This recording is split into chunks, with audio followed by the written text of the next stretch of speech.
Гүлайым Мурзаевайым, Америкадагы биринчи кыргызстандык блогер, үлгүлүү эне, жубай, мотиватор десек дагы болот. Кутмандуу таңыңыз менен студиябызга куш келипсиз. Мен дагы көргөнүмө кубанычтамын. Кутман таңыңыздар менен жалпы Замана студиясынын көрүүчүлөрү, кыргызстандыктар эң сонун таң бул телегөрүүчүлөр менен чогуу тоскон таң деп коет. Ошондуктан мен дагы абдан азыр толкунданып турам. Себеби мен да ушундай таңкы эфирлерде 5 жыл болуптур көрө элегиме. Сагынып калыптырмын студияны, жарыктарды, камераларды. Ошондуктан бүгүн сонун маанай менен келдим. Жакшы. Урматтуу телегөрүүчүлөр, Гүлайымды сиздер ушул YouTube тармагынан, социалдык барактардан көбүрөөк тааныйт болушуңуздар керек. Грин карта убагында грин карта утуп алып, Америкага сапар тартып, ал жакта иштеп, анан өзүнүн кесиби журналист, ошол журналисттик кесибин мындай салттуу блогерлик менен алмаштырып, Америкадагы кыргызстандык мекендештерибиздин жашоосу менен байма-бай бөлүшүп келген болчу. Өзүнүн аудиториясы бар, ошондуктан биз дароо эле ушул сапар тууралуу, Америкадагы кыргызстандыктардын жашоосу тууралуу баштасак. Негизи ал жактагы таң кандай башталат? Ошо эмнеси менен андай салыштырмалуу айтканда биздикинен кандай айырмаланып турат экен? Негизи мен ойлочумун, эң сонун таңды мен негизи биз бул жакта тособуз. Анткени биз телегөрүүчүлөр менен тособуз. Эртең менен биз жумушубузду бүткөндө, элдин маанайын ачып, уже жумушубузду бүткөндө кээ бир адамдар эми ойгонуп баштаган болот деп ойлочумун. Бирок таңды тосконду Америкага барганда үйрөндүм десем болот. Таңды тосконду, ошол учурда таң менен кошо спорт менен достошконду ошол жака барып биз адатка айландырып да организм көнүп калат экен да. Биринчи барганда ал жакта деген көчөдө итин жетелеп, спорт менен машыгып, жөө эле сейилдеген адамдарды көп көрүп, биз ошого мындай ушундай экен депчи. Анан жаңы баргандан кийин эми багы жашаш керек да. Жолдошум тракта болчу. Мен кичинекей балдарымды уктатып коюп, түнкү 4-тө доставкага чыкчумун да. Amazon Flex деп коет. Ошондо багы азык түлүктөрдү барып, эртең менен саат 4-тө 2 саатка барып таркатып келе калып, анан балдарды ойготуп мектепке жеткирчүмүн. Ошол убакта саат 4-тө мен багы коробкаларды алып, жайгаштырып жөнөгөндө көрөт элем да. Жаз, Чикагонун жазы аябагандай суук болот, бирок ал жакта üşүшпөйт адамдар. Футболка, шорта же болбосо жеңил жилет кийип алат дагы, анан чуркап жүргөн болот, сейилдеп жүргөн болот, машыгып жүрүшөт. Анан бизде көбүнчө спорт менен жаштар машыкса, аларда карылар дагы, улгайгандар дагы баары мындай спорт менен жалпы достошкон. Мен абдан ошондо суктандым. Бул жакта мисалы мен азыр келатып деле жумушка шашып аткандарды көрөсүң, же машина менен жумушка барып келаткандарды көрөсүң да, эртең менен спорт менен машыгып аткандарды дээрлик мындай көрбөйсүң да. Анан ошол эле учурда спорт менен машыганга, жөө жүргөнгө абдан шарттар дагы каралган. Ар бир райондо мындай сейилдей турган, мындай таптаза, абдан мындай жашы жагымдуу да, ушу шарттар дагы түзүлгөн. Ошондо анан биз абдан таасирлендик. Чөйрө дагы адамга таасир берет эмеспи? Таасирлендик. Өзүбүз дагы эртең менен чуркап баштадык. Спорттун бир канча түрү менен ошол жактан тааныштык. Мисалы мен теннис ошол жактан үйрөндүм. Сууда сүзгөндү болсо, такыр жада калса кош бойлуу мезгилде дагы биз спортту токтоткон жокпуз да. Жакшы, эми албетте океандын ары жагындагы Америкадан үлгү алчу жак абдан көп. Бирок бүгүнкү күндө ушул блогерлер өзгөчө Америкада мындай абдан жакшы жашоо, жыргал жашоо, Америкага барсаң бактылуу болосуң дегендей бир посылдарды көп таштады да. Бирок муну менен биз өзүбүздүн мекенибизди унутуп койгонун, же болбосо Америкага барганын баары эле жыргап кеткен жок. Мисалы, сиздер деле биринчи барган убакта кандай кыйналгандыгыңыздын четин чыгарып айтып атасыз да. Ушул тескейин тууралуу дагы айтып өтсөңүз. Ооба, ушул абдан сонун суроо болду. Ар бир мамлекеттин, дүйнө жүзүндө эмне болбосун, ар биринин өзүнүн плюс минустары сөзсүз түрдө болот. Американын дагы толгондокой минустары бар, ошол эле учурда плюстары дагы абдан көп. Анткени Америка бизден деген 100 жыл алдыда. Биз эми өтүп бараткан, эми практика кылып, эми ошону жолго салып келаткан нерселерди алар эбак эле жашап өтүп, ошого мыйзам чыгарып, кам көрүп койгон да. Албетте Америкага барганда чынында финансы жагынан албетте бутуңа турасың, өнүгөсүң, абдан көп мүмкүнчүлүктөр бар. Ал жерде аракет кылсаң эле эртең башка жерде болуп калышың мүмкүн. Бирок ошол эле учурда минус жактары да бар. Мисалы биз Чикагода элек блогерлер Чикагода деп айткан сайын азыр Чикаго популярдуу болуп кетти да. Бул жактан жөнөгөн адам дароо эле каяка барасың десе, ойлонбой туруп Чикагода эми кыргыздар көп да, Чикагого эле бара береличи деп Чикагого барышат да. Ошол анан бизде да күнөөлөп жүрүп, силер блогерлер Чикаго дей берип, Америка дей берип, адамдардын баары Кыргызстанда түшүнсө түшүнбөсө Америка деп атышат депчи. Бирок мен YouTube каналымда ушул хайп нерсени жасаган жокмун чынында. Ойлонуп келгиле, келсеңер дагы грин карта менен келгиле, же болбосо мындай жолдору бар деп өзүм дагы грин карта менен барган үчүн дайым көрсөтүп чындыкты айтканга эме аракет кылып жүрдүм. Анан быйыл биз бир жаңы бир жол көрсөтүп эл деген ээрчит эмеспи? Биз Кыргызстанда калып калдык да. Азыр мына грин картанын айы болуп атат. Адамдар грин карта толтурган келет дагы. Толтурсакпы, толтурбасакпы, сиз бул жактан калып калгандан кийин биз Америкага кеткибиз келбей калды деген дагы пикирлерди угуп таң калып күлкүм келет да. Чынында грин картага толтуруп кое бергиле. Эгерде чыкса бактыңар, чыкса деле барбай койсоңор боло берет эч кимди мындай зордобойт дегенде. Жок, сөзүңүз каралжыда. Маселен, грин картаны тапшырып, утуп алсам сөзсүз түрдө эле баардык үйүн таштап, үйүн сатып, азыр болсо ошондой болуп атпайбы? Болгон мүлкүнүн баарын сатып турган. Жада калса той берип, таптакыр эле Кыргызстанды таштап анан кетип калып аткандар болуп атпайбы? Мисалычы, мына ушул көз карашты мен сизден сурагым келип атат да. Мисалы, сиз болсо Американы таштап Кыргызстанга эме толук көчүп келдиңиз. Мында бир жоондуу бир себеби бар болуш керек э?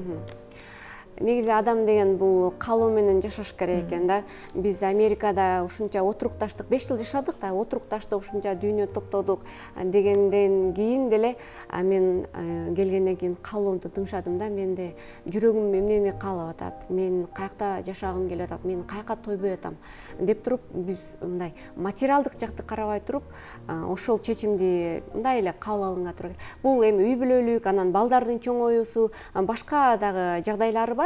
Анан эгерде грин карта утуп калса эме эмес, негизи грин карта менен барганда мен башка жолдорго караганда дайым эле сунуштайм. Бул легалдуу. Ооба. Эми сиз эмне үчүн калып калгандыгыңызды толук жооп бербей кеттиңиз. Меники ошол каалоо болду биринчиден. Толук балдарыңыз менен. Биз мындан 2 жыл мурда дагы келгенбиз. Ошондо менин балдарым Кыргызстанды унутуп калган экен.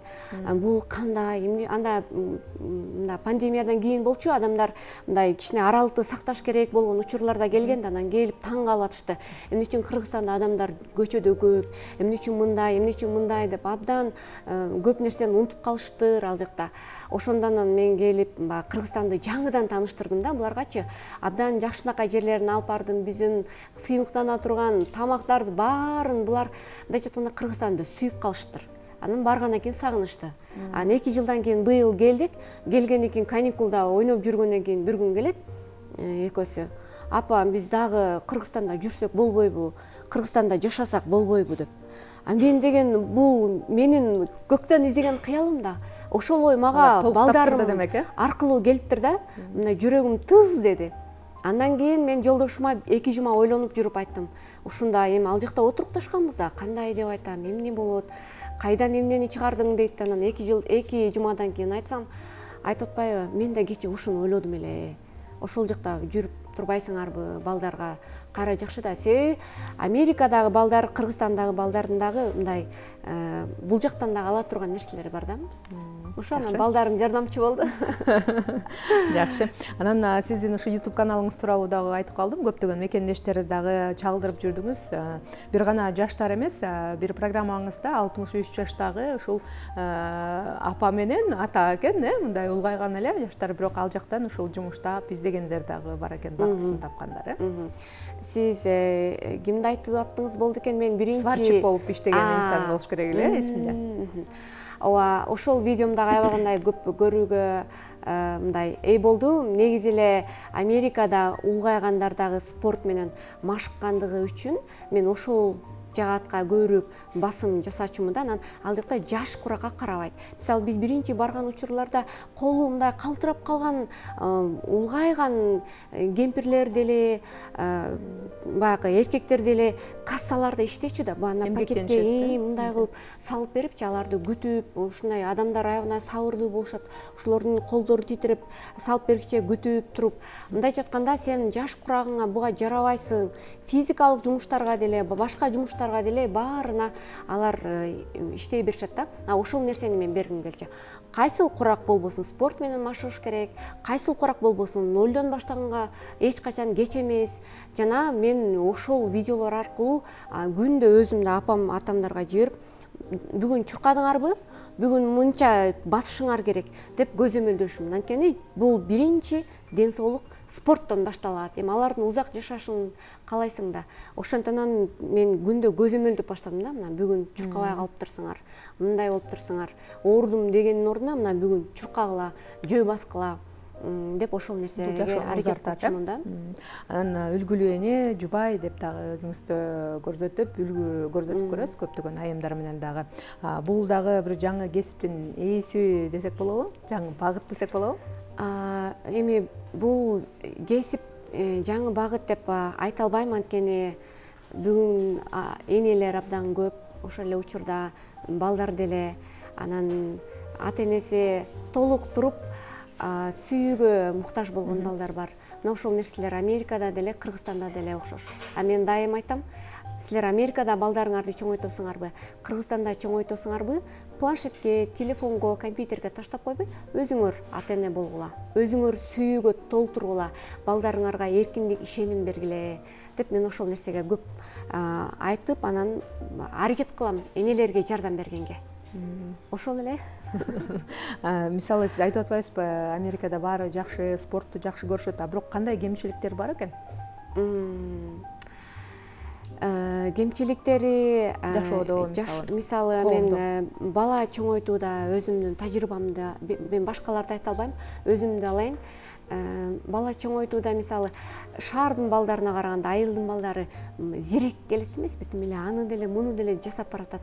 Ошонун сыңары Америкадагы балдарга караганда Кыргызстандагы балдар зирек келишет да. Биз каникулга бул жака келсек, менин балдарым курактуу балдар картошка сатып атат, дарбыз, китеп сатып атат. Анан мен дагы айтам да, мынакей силер келечекте бизнесмен болом дейсиңер, азыртан ошол нерсеге, акчага мындай акырын аралашып башташыңар керек, мамиле курганды, мындай бул жакта тирүүлөй мамиле да. Ал жакта деген биз деген эме кылабыз да, бирөөлөрдүн үйүнө барып, же мына күнү жолугалы, балдарыбызды ойнотуп коелу деп аракет кылабыз. Достор, балдарга досторду тапканга, балдар менен бирөөлөрдү мамилелештиргенге. Бул жактагы чөйрө балдарга башкача бир неме берет, ишенимдүүлүк берет да. Телекөрүүчүлөрүнө көптөгөн суроолор түшүптүр. Гүл айым, саламатсызбы?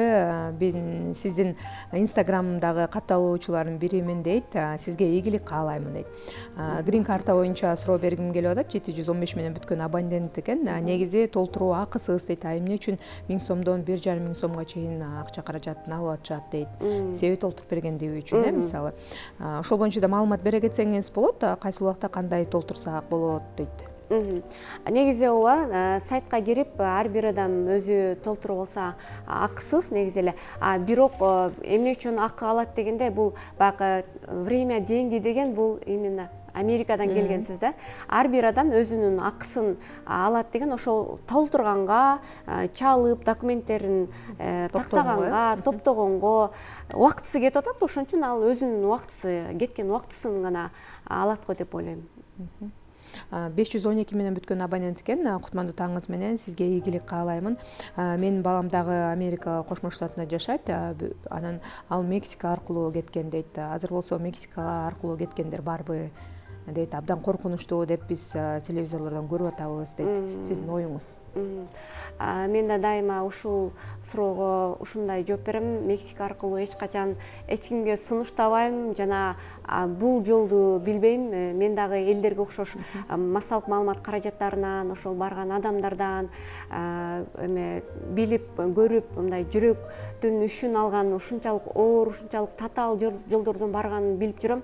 Анан ал жака баргандан кийин абдан психологиялык жактан жабыркаган балдарга, ошол энелерге, үй бүлөлөргө өзүм мындай эч кимге көрсөтпөй, айтпай эле жардам берип, ошолор менен кошо ыйлап, ошолор менен кошо кайгырып, анан ошондон келген жүрөгүмдөгү нерсе келбей эле койгулачы, ушу балдарды ушундай түйшүккө салбагылачы, балдардын балалыгын түрмөгө кичинекейинен камабагылачы деп ошончон сайраганым дагы ошондон. Ошондуктан Мексика аркылуу мен эч кимге кеңеш бере албайм. Эгер барсаңар, ар бир адамдын өзүнүн жеке чечими. 571 менен бүткөн абонент экен. Гүлайымдын мен 3 жылдан берки каталуу учуусумун дейт. Сизге ийгилик каалайм дейт. Анан окууларыңыз башталса мен сөзсүз катташагам деген экен. Дагы бир катталуучу 220 менен бүткөн абонент жазыптыр. Сиздин балдарыңыз кыргыз тилин унуткан жокпу дейт. Кандай окуп атышат азыр Бишкекте дейт.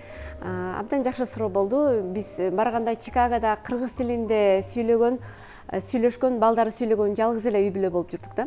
Анан менден айтышты, эжеке 3 жылдан кийин көрөбүз, сиздин балдарыңыз кыргызча сүйлөбөй калат дешипчи. Анан мен айттым, 5 жылдан кийин көрбөйлүбү депчи. Азыр чынында 5 жыл болду, дагы эле кыргызча сүйлөп жүрүшөт. Албетте, баана адайы тилдерди түшүнбөйт, эми адайы тилдерди азыр Кыргызстанда деле канча жашта? 10 жашта, 12 жашта чоңдору. Кичүүсү ал тили чыга элек. Бирок кичүүбүзгө да биз кыргызча сүйлөйбүз. Менин оюмча кыргызча чыгат деп ойлойм. Ал балдардын тили кайсыл тилде сүйлөйт, ал ата-энелердин гана көз караны. Биз Америкадан кыргызча сүйлөп, так сүйлөп келсек, Кыргызстанда балдар бирөөсү дагы кыргызча сүйлөбөйт экен. Анан менин балдарым суроо берип атпайбы? Апа, сиз деген кыргызча унутпаш керек, кыргыз тилин силер жакшы сүйлөшүңөр керек деп бизге дайым айтасың. Бирок Кыргызстанга келсек эч ким кыргызча сүйлөбөйт го дегенде мен деген жооп таба албай калдым да, чынын айтканда. Бирок биз элдерге карабай, балдарым кыргызча сүйлөй берели деп кыргызча жазып жатышат, окуп жатышат. Азыр айрыкча Кыргызстанда окуган үчүн дагы да кыргыз тили бизге мындай жакшы өнүгүп атат. Сизге ийгилик каалаган көрүүчүлөр абдан көп экен. Патриот кызбыз дейт, YouTube каналыңызга катталганбыз дейт. Айтор сизге көптөгөн жакшы каалоо тилектерди жазган көрүүчүлөр абдан көп болду. Терең ыраазычылык билдиребиз. Анан Гүлайым бүгүн 18 октябрь экен, бүткүл дүйнөлүк бактылуу айымдардын күнү экен да. Анан биздин маегибизди да ошо менен мындай жыйынтыктап койсок. Абдан сонун. Бакыт деген бул, мен дайым айтам, элдердин баардыгы мен келсем Америкага жөнөшүптүр да, баары эле түшүнгөнү деле, түшүнбөгөнү деле Америка деп атат. Анан мындай карап туруп, мен ал жактан көрүп келгенмин да, анан айтам да, бакыт деген бул Америкада эмес, бакыт бул Айда дагы эмес, бакыт Кыргызстанда дагы эмес, бакыт деген бул силердин жүрөгүңөрдө. Силер кайсыл жерде жүрбөгүлө өзүңөрдү бактылуу сезе алсаңар, ошол бакыт, ошол нерсе менен өзүңөрдү сүйгөн жумушуңар менен рахаттанган бакыт, өзүңөрдүн үй бүлөңөр менен жакшы убакыт өткөргөн бакыт, ар бир жашап жаткан, дем алып жаткан абалыбыз бакыт. Мындайча айтканда, биз ар бир нерседен бакытты көрө билсек, ошондо бакыт ошол. Баарыңыздарга бактылуу жашоо каалайм. Анан менин оюмча аяктап калды окшойт. Мен дагы сезип атам да, түз эфирди аябай билип. Бул деген Америкадан ала келген атайын жылдыздарга, түз эфирдин жылдыздарына ушундай жылдыз брелокторду ала келдим. Бул болсо азыр мына Чыңгыз Кундуз деп өзүңүз аттарыңыздарга, Нуркызга аттыңыздарга жараша сонун жылдыздар менен жылдыз болуп элдерге кызмат кылып, көрүүчүлөрдүн маанайын көтөрүп жүрө бериңиздер. Чоң рахмат. Бар болуңуз, бүгүнкү күнүңүз да кунак жакшы маанайда улансын. Урматтуу телекөрүүчүлөр, көптөгөн билдирүүлөр келиптир. Биздин темабыз боюнча дагы саламатсыздарбы? Кутман таңыңыздар менен. Бүгүнкү майрамыңар менен айымдар деген экен. Мен өзүмдү бактылуу айымдардын катарына кошом. Анткени менин апам, кайненем дейт, соц эмгектин баатыры, 94 жашта. Ошол кишинин уулу келини болгонума абдан бактылуумун дейт. 45 жылдан бери иштеп келем. Мугалимдин балдарымын дейт. Неберелерим аман болсун, ден соолугу чың болсун, телегей тегиз болсун дейт. Баарыңарга бактылуу жашоо каалаймын дейт. Панфилов району, Кайыңды шаары, Гүлүм апа дейт. Терең ыраазычылык бар болуңуз. бүгүнкү бактылуу айымдар менен мен куттуктайм. Негизи Кыргызстанда жашаган баардык айымдар бактылуу болсун деп Кудайдан тилеймин дейт. Саламатсыздарбы? Аялдар күчтүү болсун дейт. Чыңгыз мырзанын жубайы дагы бактылуу болуш керек деп жазып койгондор да бар экен. Өзүнчө эсин табат болуш керек билдирүү. Дагы көптөгөн билдирүүлөр келди. Урматтуу телекөрүүчүлөр, программабыздын жүрүшүндө дагы аларды окуганга аракет кылабыз. Биз менен болуңуздар.